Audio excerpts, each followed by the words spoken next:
Project Risk Management.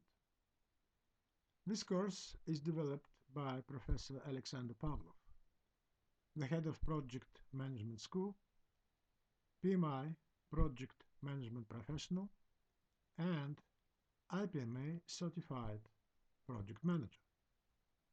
The course contents include 8 chapters: Introduction to Project Risk Management, Plan Risk Management, Risks Identification, Qualitative Risk Analysis, Quantitative Risk Analysis, Plan Risk Responses and Implement Risk Responses, Risk Monitoring and Control, and Practical Recommendations on Effective Project Risk Management. Lecture 1: Introduction to Project Risk Management. This course is based on PMI, Project Management Institute, PMBOK, Project Management Body of Knowledge Standard. First of all, we have to understand what is a risk. Following PMI, Project Management Institute, PMBOK Standard, a guide to the Project Management Body of Knowledge, project risk is an uncertain event or condition that, if it occurs, has a positive or negative effect on at least one project objective or time, cost, scope, and quality.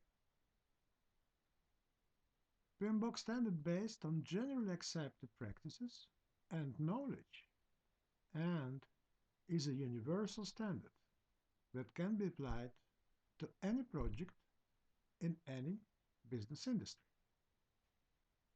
PMI PMBOK standard recommends us to consider 3 major categories of different risks: a pure, business risks, and opportunities.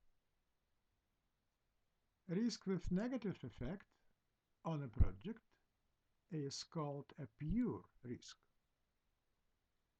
If it occurs, the project may have cost overruns, loss of time or quality, or customer dissatisfaction. Risk with positive effect on a project is called an opportunity. We usually consider any risk from on the negative side, but in fact, risk may have also a positive impact on a project. If it occurs, the project may have budget or time savings, quality increase, or customer delighted. Risk with both negative and positive effect on a project is called a business risk. If it occurs, the project may have both negative or positive impact. What is a risk management? Following PMI PMBOK standard, the objectives of project risk management are to increase the likelihood and impact of positive events and to decrease the likelihood and impact on the negative events in the project.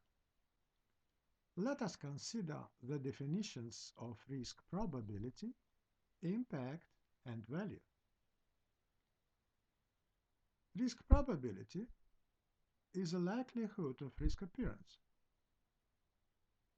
Risk impact, the level of risk potential influence on a project. Risk value is integrated risk characteristic calculated by multiplication of risk probability and impact estimates. There is a certain dependency between pure risk damages and ability to manage risks. While we go through the project implementation activities, our ability to manage risks is gradually decreasing, but pure risk damages are rapidly increasing.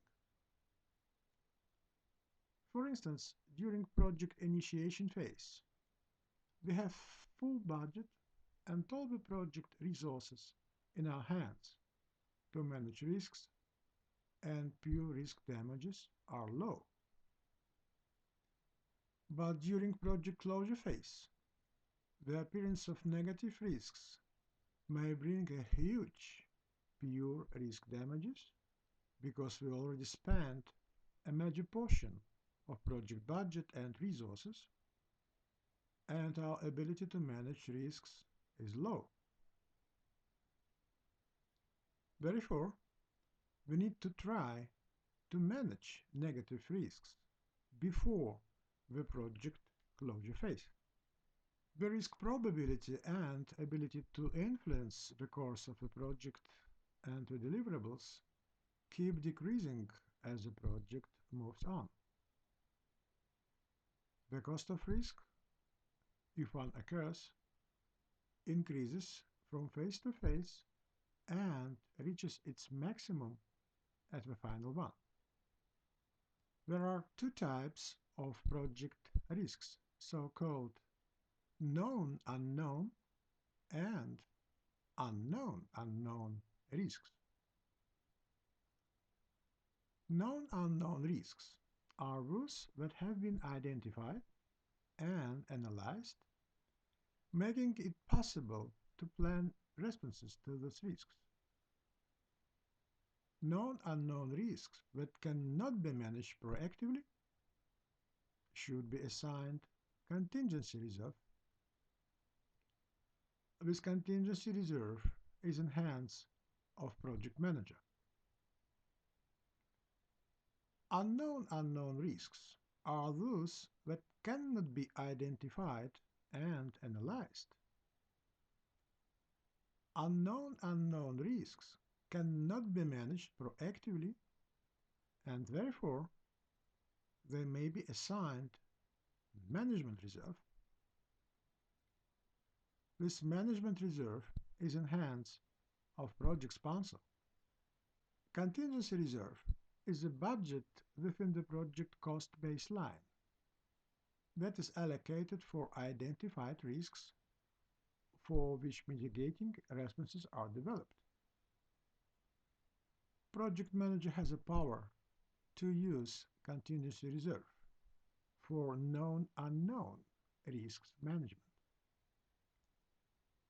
PMI recommends that in the absence of more detailed estimates, the contingency reserve should be about 10% out of project budget. Management reserve is an amount of a project budget withheld for unknown unknown risks management. These are budget reserved for unforeseen works or unknown unknown risks mitigating responses. Project sponsor has the power to use management reserve for unknown unknown risks management. There are 4 project manager risk areas, which include certain risk sources. The first project risk area is project scope, which includes such risk sources as so-called scope creep effect, not complete scope description, complicated works dependencies. The second project risk area is project time, which includes such risk sources as time limit, slow works, and lack of team experience.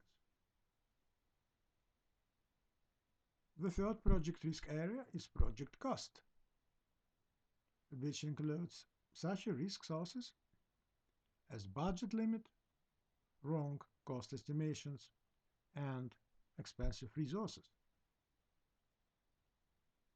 And the fourth project risk area is project quality, which includes such risk sources as personal low qualification, necessity to speed up works, and high quality requirements.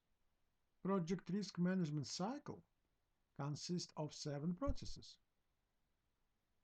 plan risk management, identify risks, perform qualitative risk analysis, perform quantitative risk analysis, plan risk responses, implement risk responses, and monitor and control risks.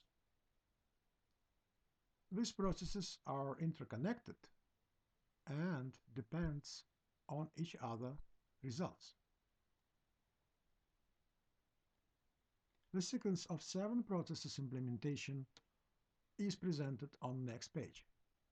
The sequence of 7 project risk management processes implementation is as following. First of all, we have to plan risk management activities in the project. Based on this plan, we have to identify risks. After that, we need to perform qualitative risk analysis and quantitative risk analysis. Based on results of this analysis, we need to plan risk responses. And then we have to implement risk responses plan. Of course, we have to monitor and control risks permanently through the project life cycle.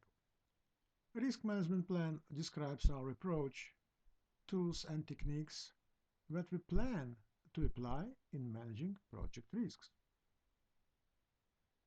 This plan should be used for project risks identification.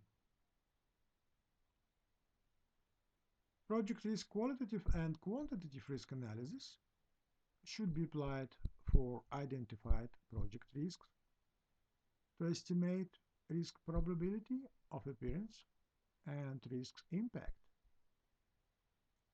The results of project risk qualitative and quantitative analysis are used in risk response planning to develop risk response strategies. The results of risk response planning may bring change in risk qualitative and quantitative analysis. Implementation of risk response planning should go through permanent risks monitoring and control. The results of permanent risks monitoring and control may identify new risks or delete and old risks and may bring revision of risk management plan. Thank you for your attention.